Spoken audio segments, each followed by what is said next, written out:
मोहन बहुत दिनों से परेशान था। वो पहले जिस घर में नौकरी करता था वो अचानक ही घर बेचकर दूसरे शहर चले गए। मोहन को एकदम से कोई नौकरी पर रख नहीं रहा था। सुनो, कुछ दिनों में श्राद्ध शुरू होने वाले हैं। मैं सोच रही थी थोड़ा सामान ले आते तो हम पितरों का श्राद्ध कर देंगे। देखता हूँ सीमा, कल एक जगह नौकरी की बात करने जाना है। उन्हें एक गार्ड की जरूरत है। अगर ये नौकरी लग गई तो कुछ रुपए उधार मांग लूंगा, फिर महीने में कट जाएंगे। भगवान के आशीर्वाद से देखना, कल आपकी नौकरी जरूर लग जाएगी। अगले दिन मोहन फिर से नौकरी की तलाश में निकला। उसे किसी ने एक कोठी का पता बताया था जहाँ एक गार्ड की जरूरत थी। मोहन वहाँ पहुंचा। जी, मुझे किसी ने बताया था आपको कोठी के लिए गार्ड की जरूरत है। भैया, तुम तो लेट हो गए आने में। हमने कल ही एक गार्ड रख लिया है, माफ करना। अच्छा, कोई बात नहीं, नमस्ते। मोहन बहुत परेशान हो जाता है क्योंकि वो तो बहुत उम्मीद के साथ यहाँ नौकरी के लिए आया था। मोहन अभी थोड़ी दूर ही पहुंचा था कि अचानक उसने देखा एक आदमी स्कूटी से जाते हुए जोर से गिरता है और उसको चोट आ जाती है। मोहन उसके पास जाता है। अरे, आपके तो हाथ पर चोट लग गई, आपका तो खून बह रहा है। पता नहीं स्कूटी कैसे स्लिप हो गई। कैसे स्कूटी चलाऊंगा? यह हाथ तो उठ ही नहीं रहा। अब घबराइए नहीं, आप मेरे साथ पीछे बैठ जाइए। मैं आपकी स्कूटी पर आपको डॉक्टर के पास ले चलता हूँ, फिर आप मुझे घर बता दीजिएगा। मैं आपको आपके घर भी छोड़ दूंगा। बहुत बहुत धन्यवाद भैया। मोहन उस आदमी को स्कूटी पर बराबर में एक डॉक्टर के क्लिनिक पर ले जाता है। वहाँ उसकी मरहम पट्टी करने के बाद मोहन उसे घर तक छोड़ता है। उस आदमी का नाम राजेश था। वो एक फैक्ट्री में नौकरी करता था। लो मोहन, चाय लो। भाई साहब, आपका बहुत बहुत शुक्रिया। नहीं तो आजकल कौन इतना किसी के लिए करता है। तुम सच कह रही हो ममता। मोहन, तुम वाकई में बहुत नेक दिल इंसान हो। ऐसे बहुत कम लोग होते हैं। राजेश भैया, ऐसी कोई बात नहीं है। एक दूसरे की मदद करना तो हर इंसान का फर्ज है। वैसे अगर तुम चाहो तो जहां मैं काम करता हूं वहां तुम्हें मैं काम दिलवा सकता हूं। पैसे अच्छे ही मिलेंगे। सच भैया? ठीक है, तो आप मेरी बात कर लो। मोहन, मैं जानता हूं, चिंता मत करो। तुम कुछ पैसे मेरे से ले लो। मैं ले तो लूंगा भैया, पर जैसे ही मेरी तनख्वाह मिलेगी आपको पैसे वापस लेने होंगे। ठीक है, परेशान मत हो, दे देना। जब तुम्हें तुम्हारी तनख्वाह मिलेगी साथ में मैं पार्टी भी ले लूंगा। कुछ ही देर में राजेश और मोहन अच्छे दोस्त बन गए। राजेश मोहन को वहीं फैक्ट्री में नौकरी दिलवा देता है। कुछ दिनों बाद मोहन अपने पितरों के श्राद्ध के लिए सामान खरीदता है। जब ये बात राजेश को पता चलती है। मोहन, हमने तो कभी अपने पितरों का श्राद्ध किया ही नहीं। हमें तो इस बारे में कुछ पता ही नहीं। राजेश भैया, पितरों का श्राद्ध करना बहुत जरूरी होता है। ममता भाभी, जैसे आप कह रहे हो कि आपकी शादी को 8 साल हो गए हैं, पर अभी तक, ये भी बहुत बड़ा कारण है। वंश में खुशहाली के लिए पितरों का आशीर्वाद होना बहुत जरूरी होता है। मैं आपको यही सलाह दूंगी कि आप भी इस बार अपने पितरों का श्राद्ध करो। देखना, पितरों के आशीर्वाद से आपके घर जल्दी ही बच्चे की किलकारी गूंजेगी। सच कह रही हो सीमा भाभी। फिर तो सुनो जी, हम भी इस बार पितरों का श्राद्ध करते हैं। मुझे बता देना भाभी कि क्या क्या और कैसे कैसे करना होता है। चिंता मत करो भाभी, मैं आपको सब समझा दूंगी। सीमा ममता को भी सब कुछ समझा देती है। मोहन पूरे विधि विधान से अपने पितरों का श्राद्ध करता है। कुछ दिन पहले तक मोहन को बिल्कुल भी उम्मीद नहीं थी कि वो ये सब कर पाएगा, पर आज पितृपक्ष की पूजा स्वरूप पितृ घर भी आए और भोजन भी करके गए। उधर राजेश ने भी अपने पितरों का श्राद्ध किया। कुछ समय बाद राजेश की पत्नी ममता को दिन चढ़ गए और वो माँ बनी। सीमा और मोहन के बेटा और बेटी थे और कुछ समय बाद राजेश और ममता के घर भी बेटी का जन्म हुआ। कहते हैं यदि पितृ हमसे नाराज हो तो घर में गृह कलेश होता है, व्यवसाय में वृद्धि नहीं होती तथा वंश भी आगे नहीं बढ़ पाता। इसीलिए श्राद्ध पक्ष में पितरों का श्राद्ध करना बहुत ही अनिवार्य होता है। भैया, अब जब कंस मामा ने रथ भेजा है तो हमें तो मथुरा जाना ही होगा। अगर वो हमसे युद्ध करना ही चाहते हैं तो हमें भी ये युद्ध करने से कोई आपत्ति नहीं। अवश्य, हम युद्ध अवश्य करेंगे। सारा वृंदावन इस बात से दुखी था कि कृष्ण के चले जाने से अब गांव सुनसान हो जाएगा। कौन अब गांव में लीला करेगा? अपनी मधुर बंसी से कौन सबका विचलित मन शांत करेगा? अपने कान्हा को जाता देख सभी दुखी थे, लेकिन कृष्ण की आंखें तो बस एक ही का इंतजार कर रही थी। सभी तो यहाँ हमें विदाई देने आए हैं, लेकिन राधा हमसे मिलने क्यों नहीं आई?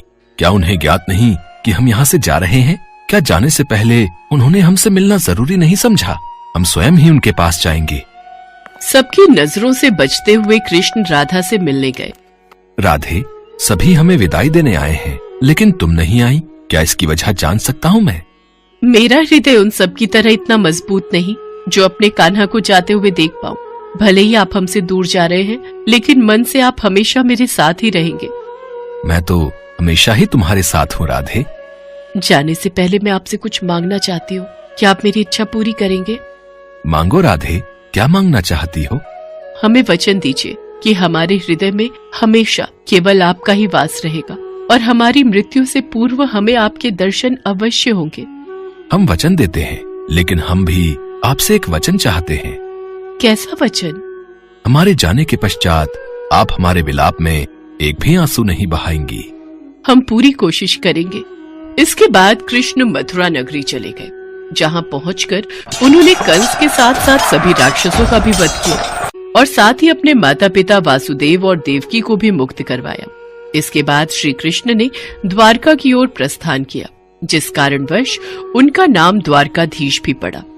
कुछ साल बाद उनका विवाह रुक्मणी से और सत्यभामा से हो गया। इसके साथ ही श्री कृष्ण की 16,108 रानियां थी, लेकिन उन सब में से रुक्मणी उनकी सबसे प्रिय पत्नी थी।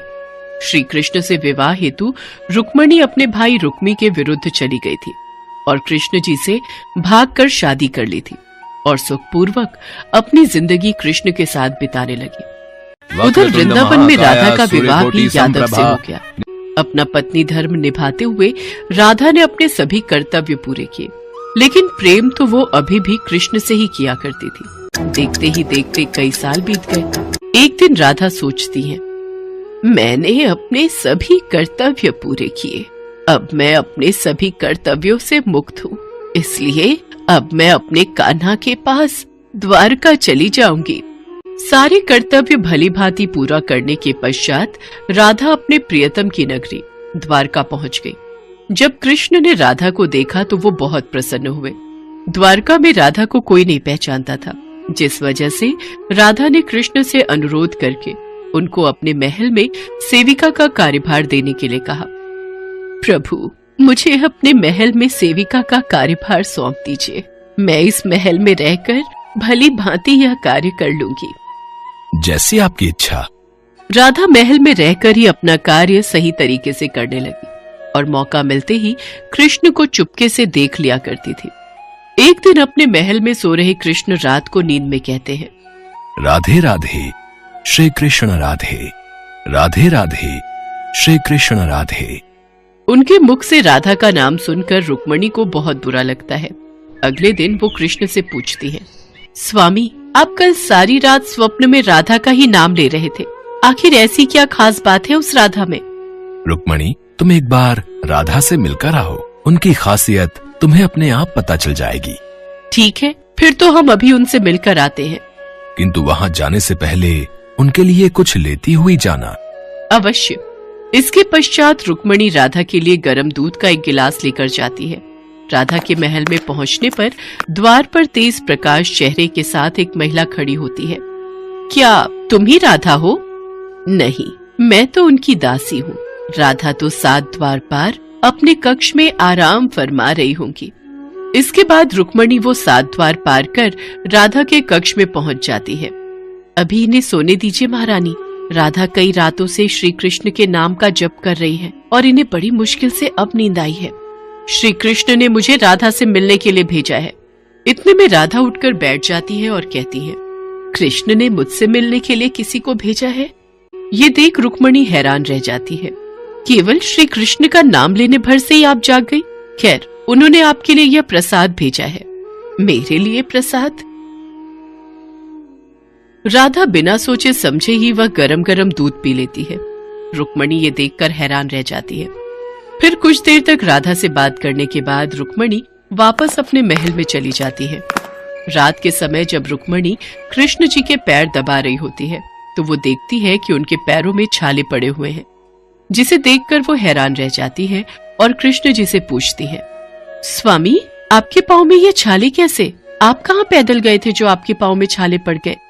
आपने गलती से राधा जी को गर्म दूध पिलाया था, जिसे राधा एक ही बार में पी गई थी, जिससे उनके हृदय में छाले पड़ गए हैं और उनके हृदय में हमेशा मेरे चरण कमल विराजमान रहते हैं, जिस वजह से मेरे पांवों में भी छाले पड़ गए हैं। आज मुझे समझ आया स्वामी कि प्रेम शरीर से नहीं हृदय से होता है, जो हमेशा राधा के हृदय में कृष्ण के चरण रूप में विराजमान रहता है। ऐसे ही कई महीने बीत जाते हैं। अब राधा कृष्ण के साथ पहले की तरह आध्यात्मिक जुड़ाव महसूस नहीं कर पा रही थी, जिससे परेशान होकर राधा सोचती है, कान्हा से मिलने के बाद मुझे वो पहले जैसे प्रेम का आभास क्यों नहीं हो रहा? मुझे वो प्रेम का आभास और जुड़ाव की कमी क्यों लग रही है? कान्हा जो दूर होकर भी मेरे हृदय के करीब थे, आज वो इतने पास होकर भी मेरे पास क्यों नहीं लग रहे? ना जाने क्यों, पर मुझे उस प्रेम की अनुभूति क्यों नहीं हो रही, जो इतने सालों से मुझे मेरे कान्हा से अब तक जोड़ कर रख रही थी। दिन रात इस दुविधा में रहने के बाद राधा ने द्वारका का वो महल छोड़ने का निश्चय किया और वहां से चली गई। और इसकी अनुभूति कृष्ण को भी हो गई और वो उसके पीछे पीछे जंगल की ओर चल दिए। राधे, क्या हुआ राधे? मैं अब इस संसार का भाग नहीं बनना चाहती कान्हा। राधे, पर तुम्हारे बिना मैं क्या करूंगा? अब मैं आपके भीतर विलीन होना चाहती हूँ। मैं तुम्हारी भावनाओं की कदर करता हूँ। बोलो, क्या इच्छा है तुम्हारी? कान्हा, मैं अपने आखिरी पलों में बांसुरी की वही धुन सुनना चाहती हूँ जो तुम सिर्फ मेरे लिए बजाया करते थे। उदास मन और आंखों में आंसू लिए कृष्ण बांसुरी की वही धुन बजाते हैं जिससे राधा सुनना चाहती थी। श्री कृष्ण ने दिन रात बांसुरी बजाई जब तक राधा आध्यात्मिक रूप से कृष्ण में विलीन नहीं हो गई। बांसुरी की धुन सुनते सुनते राधा ने अपने शरीर का त्याग कर दिया और सदा सदा के लिए अपने कान्हा में विलीन हो गई। राधा के शरीर त्यागने के बाद रोते हुए कृष्ण जी ने कहा, राधे, तुम और तुम्हारे प्रेम की याद सदा मेरे दिल में रहेगी। अब जब तुम ही नहीं रही तो इस बांसुरी का मैं क्या करूंगा? हालांकि भगवान कृष्ण जानते थे कि उनका प्रेम अमर है, बावजूद इसके वे राधा की मृत्यु को बर्दाश्त नहीं कर सके। कृष्ण ने प्रेम के प्रतीकात्मक अंत के रूप में आंखों में आंसू और दिल में उदासी के साथ वो बांसुरी तोड़कर फेंक दी और आंखें बंद करके राधा की याद में खो गए। इसके बाद ताउम्र कभी उन्होंने बांसुरी नहीं बजाई।